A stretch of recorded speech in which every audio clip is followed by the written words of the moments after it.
want to speak. Yeah, come. Yeah, it's coming.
Kufanele vele bona ukhambe. Una ngenye indlela.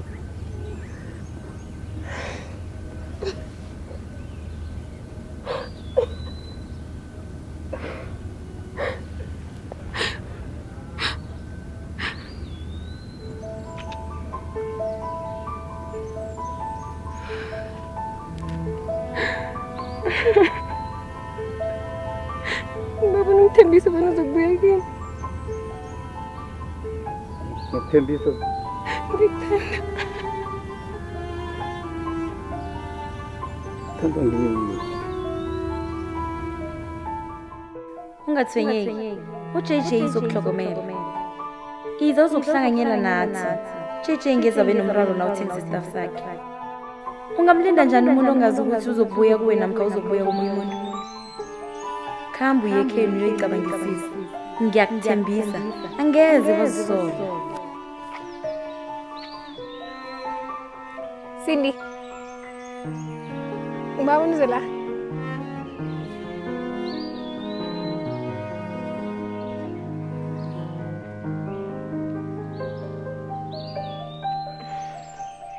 Ngicabangisise kuhle indaba yakho. Ngiyafuna ukuthengisa nani?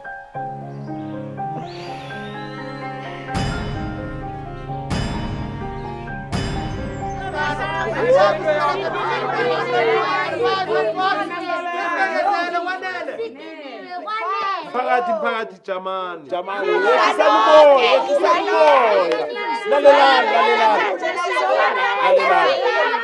kizo zonke izinto emzile nazo zibophisa lapha epolice station kunamapholisa aphumileko azumana nabo botsotshabo Yangitshela ukusithembisa amanga niyababopha nabavulela mhlawumbe nje umuntu overdose inkosi aphekelele esibhedlela imberegweni yini into ekuhle nizimisele ngani stintina ke nitibasho sikathathela umthetho ezandleni zethu mara wenu uyanibhalela ukubereka amakhesi wonke aripotiweko naka avuliwe kunamapholisa akhamba la emzini afunana nabantu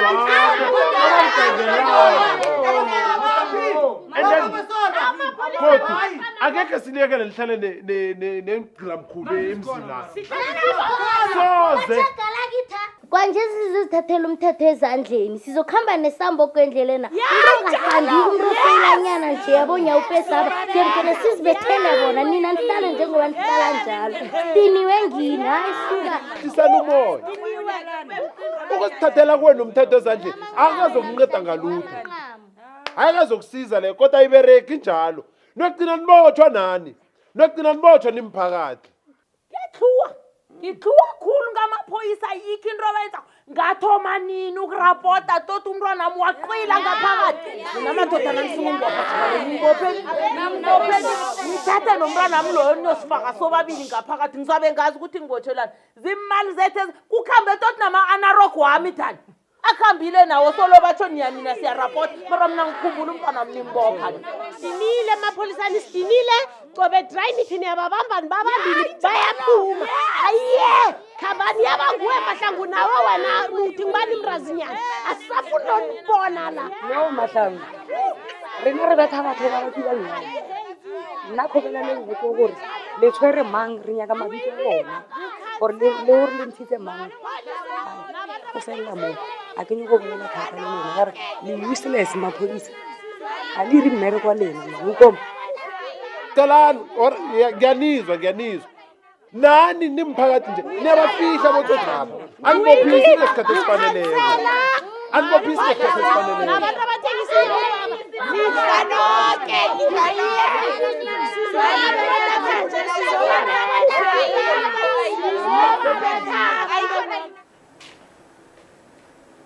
Thando. Ma. Ufuna lola. Yakutshela wona izolo sewangibophi sihlanga nabo nofakazi. Mtshelile uma. Sila uzokuhelebha. Ngizokuhelebha. Ngiyazi ukuthi angeke ukholwe nje. Mara ngizokuhelebha benginikele nevikeleko. Vikeleko. Nangabe uzongivikela izolo siphume njani? Ma, kujaba. Umbereke nanwazi. Abawazi umbereke wabo labo ma. Abantu banamandla ngeze nabakhona. Angeze. Izolo sibe nama-challenges.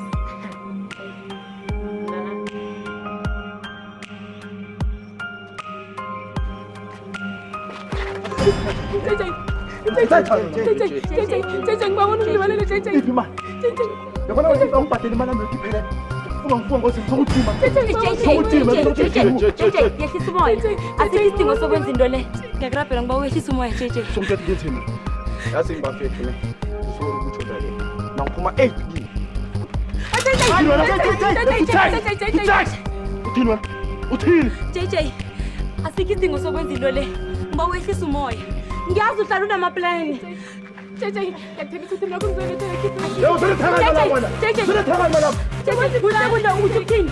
Ekuthomeni kade kunguthando, njengu-NS. Shukuthi uzosibulala sonke.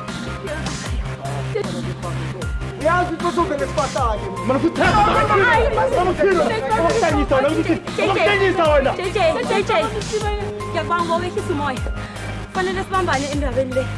Ngiyakurabhela wehlisa umoya. JJ, sibaba ukuthi sibaba.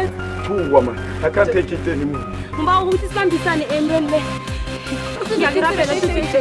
Ngicela wehlisa umoya. Kufanele sibambisane ngiyakurabhela JJ.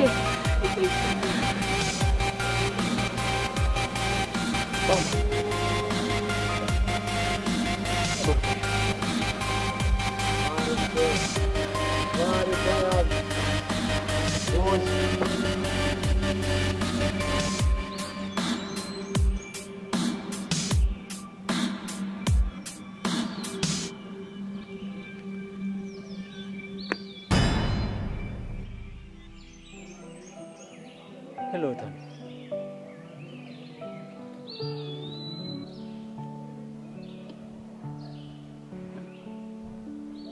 Ufuna nsi.